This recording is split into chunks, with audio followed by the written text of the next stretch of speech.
right, what's going on, everybody? Happy Wednesday night. I am Jay and Armand. I'm here with Liam Carson, and we're going to talk a little bit about KU and Kansas State. Going to be doing some basketball previews, football, bowl eligibility talks, and all that this Wednesday night. Um, so we're going to start off with Kansas State. Just talking a little bit about their football game at Oklahoma State this weekend. And just a little preview of it. Oklahoma State doesn't really have anything going for them. They're last in basically every category in the Big 12. Rushing game, running yards allowed, defense, like just anything that you could throw out. However, Coach Chris Kleiman was talking a little bit about how Kansas State needs to stay focused. I think early on in the season with guys like Army and North Dakota State, they kind of got ahead of themselves and played down to their competition and ultimately lost the game. Now, I don't think that that's the case, going forward because they've been better the second half of the season. However, it is crucial that they win this game if they want to be bowl eligible because I don't think that they can beat Utah. I think they'll notch it against Colorado, but if they lose to Oklahoma State, that forces their hand, and they would have to beat the Utes and win out to get a positive record on, or to get a 500 record on the season. Yeah, exactly like you said. I mean, Oklahoma State is not much going for them this season, and it's definitely a game that K State should win and should be a perfect way for them to get to bowl eligibility.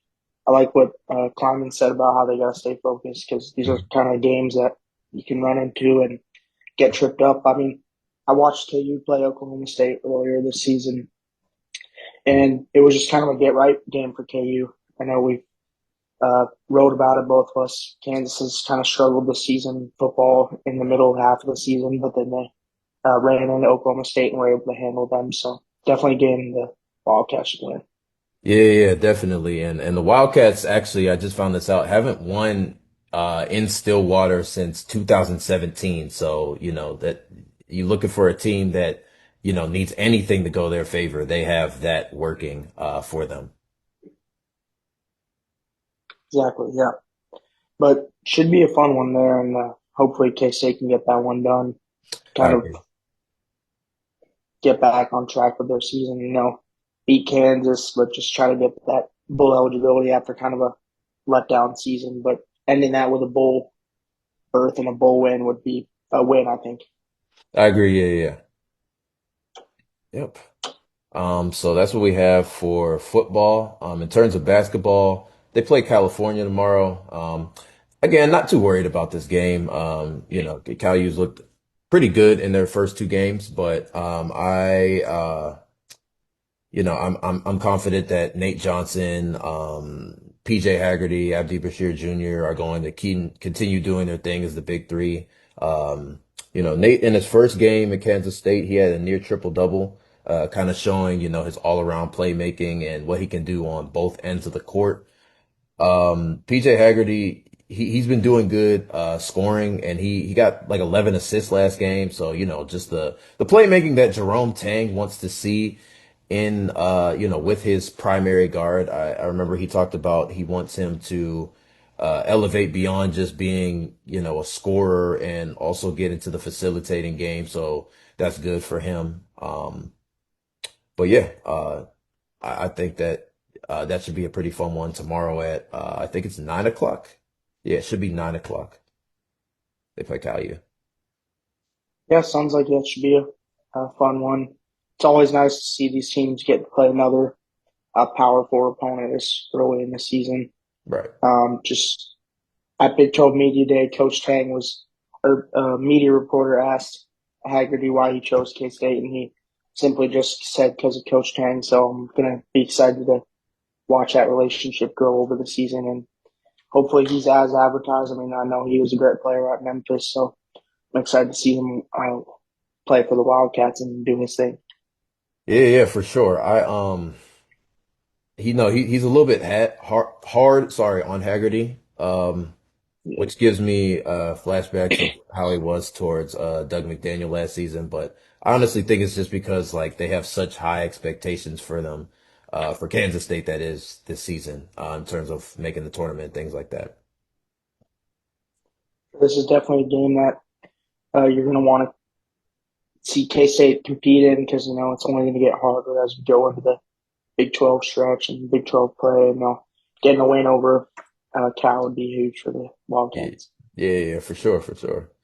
But just wanted to end off talking about what Kansas State actually needs to do to be bowl eligible. Like I said before, teams need at least 6 wins.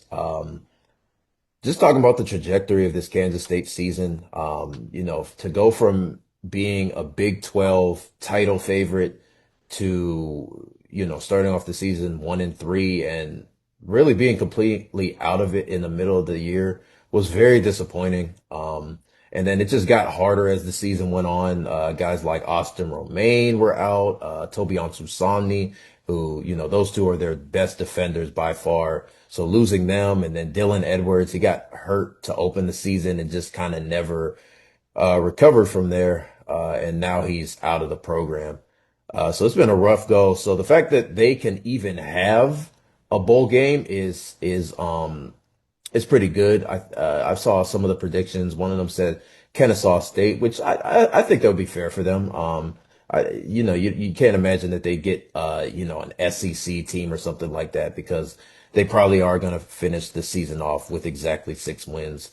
Unless they somehow find a way to beat Utah. But either way, they are going to end the season with less wins than last year, which again is huge disappointment, especially for some folks who thought that they could clean the slate and go lossless this season. Yeah, very underwhelming, but they still have the opportunity to save Chris Kleiman's record as a winning head coach. Yeah, for sure. I mean, you summed it up perfectly. The fact that K State still has a chance to go to a bowl game this season is honestly an accomplishment when you look at the whole season from start to finish. The expectations were really high and they haven't met those, but still ending with a bowl game would, I think, be a good step forward going into next season. For sure, for sure. All right, now we're going to switch over to you to talk a little bit about Kansas. So what you got?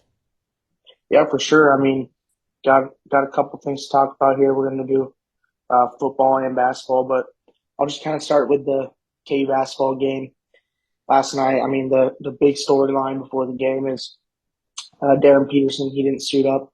I think this second game he's missed this season. So, but I wouldn't be too concerned honestly if I was a KU fan. Coach Self is he was dealing with a stomach bug, and then he had some cramps, and then they just getting that cramping issue, and then the reason he missed yesterday's game was because of hamstring tightness. But I think the thing with Darren Peterson is, I mean, he's projected top 3 NBA pick. He's got all that. He's a flashy, great scorer, great NBA skill set. I think if you have any injuries like this, you don't want him to play because I mean, he's got a really bright future in the NBA, and if he were to go out there against Texas A&M Corpus Christi and do something to his knee or something, that would just not be ideal there. So if he's got any injuries or anything like that, I think KU's making the right choice keeping him out of these games. Bill Self kind of just said he hopes it's precautionary with the hamstring. It was just some tightness, so hopefully he can go on Saturday against Princeton. But he's a great player. I've watched him play a couple times now. Have you gotten a chance to watch him and what he's about? I haven't been able to tune into Kansas basketball yet, but like he said, you got to imagine him and AJ are like the top, 1 and 2 picks in the Yeah, NBA draft right now. So yeah, definitely want to keep him, as healthy as possible, especially when you get into conference play, because that's when the real slate begins. yeah, for sure. But kind of just an update on him there. I wouldn't think too much about it. I mean, Coach Self said he hoped he can continue to practice this week, and I haven't heard anything other than that. But hopefully, he can play on Saturday against Princeton. But just kind of recapping last night's game, Kansas was able to get their second win of the season coming off that road loss at North Carolina. But yeah, Kansas defeats Texas A&M Corpus Christi 77-46, and they just kind of soared past Islanders without Peterson. Some highlights of that game were Flory Badunga and freshman guard Cole Rosario. Rosario led the team in scoring, and that connection between him and Badunga was really fun to watch. Just had a couple alley-oops there, and overall just kind of a average non-conference bye game for Kansas. It was just getting some of those younger players a chance to show what they're about. But Kansas got Princeton on Saturday, and then they move into the they go to the Players Era tournament in Las Vegas, and then they've got Champions Classic against Duke.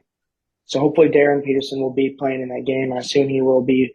Big game, and then you got Cameron Boozer, another top projected NBA guy, and then Darren Peterson. So it'll be fun to watch them go head to head in New York. But kind of moving over to football now, we talk about K-State's bowl chances. Now we get to talk about KU's.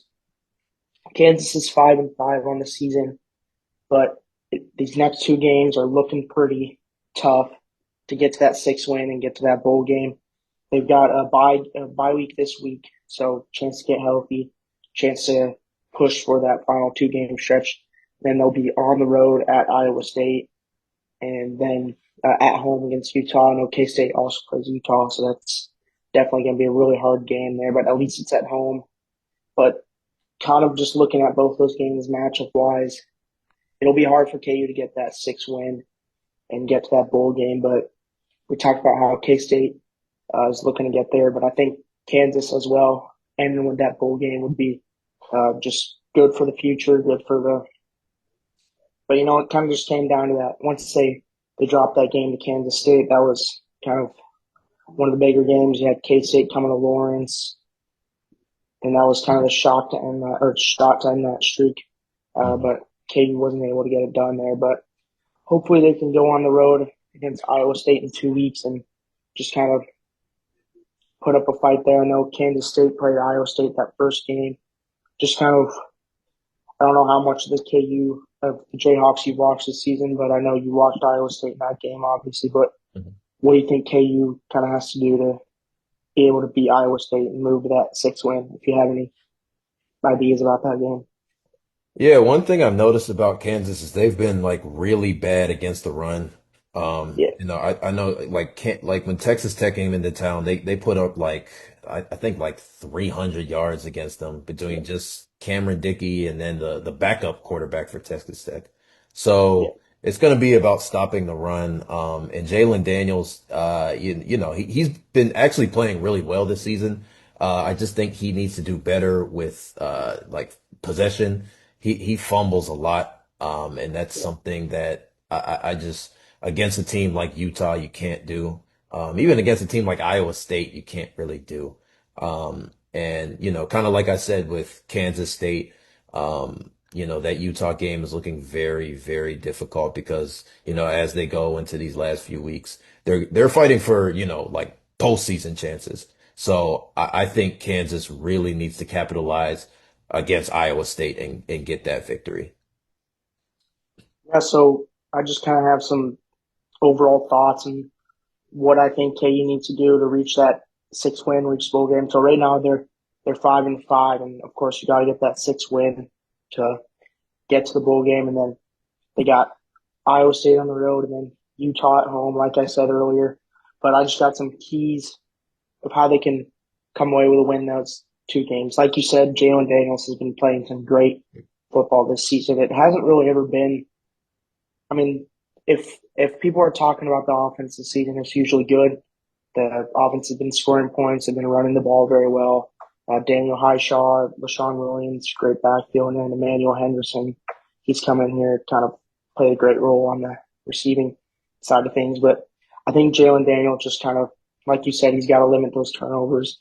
He tends to put the ball on the ground a lot, and I don't think he's going to be able to do that against these two teams they want to get to the bowl game. But if he can kind of just keep playing how he has keep throwing the ball well, keep running with his legs. I think he should be able to. This is his last season at Kansas. He's been at KU for 6 seasons now. This is his last chance to go out on a bowl game, so I think he'll be kind of locked in. Hopefully, he'll play very good these last couple games. Just kind of earn one more game with his teammates, Hmm. and then I think the biggest question mark this season for Kansas has been the defense. They haven't been stopping the rush well. They haven't stopped the pass well. It's just a lot of question marks. I mean, when the secondary's playing good, the D line's not getting pressure. When the D line is getting pressure, the secondary is getting carved up. But last game against Arizona, they actually played pretty decent. They uh, didn't let Arizona score at all in the second half until that last game-winning drive. But the defense played well in that game, and then just kind of fell apart at the end there. But if they can replicate that performance without the last second drive, I think they'll put the Jayhawks in a good position to win one of these last two games. But the defense just they got to get off the field, play well on third down, and just get off the field and limit big plays, and then get the ball back to Jalen Daniels. And then the special teams this year has looked really good for Kansas. Honestly, they've probably been their second best unit behind the offense, but just continuing to use those. Leif Marjan, he missed his first field goal of the season last week at Arizona, but up until then, he's been really reliable. So that's the threat in college football. You can have a super reliable kicker, but it's a tall task ahead for Kansas to reach that sixth win. But if I had to say, it'll be tough to win at Iowa State, but I think that's definitely the game you're looking at out of the two where you think they can maybe pull it off. I mean, Iowa State has been up and down all season, but they're still a really good Big 12 program, and it'll be a fun environment in games. So hopefully Kansas can come away with that win. And then you got Utah coming into town, and I think Utah was ranked top 15 in the last college football playoff rankings. We know what they're about. They're a great team and a great program overall. But it'll be interesting to see Kansas in these last couple games with Jalen Daniels and whatnot in his last couple of games as a Jayhawk. But that's all I got for Kansas football and Kansas basketball. You got any closing remarks about K State or anything Kansas? Not just go Jayhawks and go Wildcats. I would say I would like to see both of them playing bowl games. I think, it's been roller coaster seasons for both of them. Um, so it would be great to see them, end off with wins. In terms of basketball, I think they're both, projected to do really good things. So hopefully they just stay on that trajectory. For sure. Yeah, it's Yep. been fun getting to cover these teams. Hopefully, we continue to do this both, and I think we'll try to do this more often with these podcasts, so you guys can just keep an eye out for this podcast. Keep reading our coverage on the round table. We both pretty passionate about it, and we want to keep getting eyes on these teams and keep covering them. Definitely. And on that note, I'm going to sign off. Thank you, Liam. We will see you all next Friday.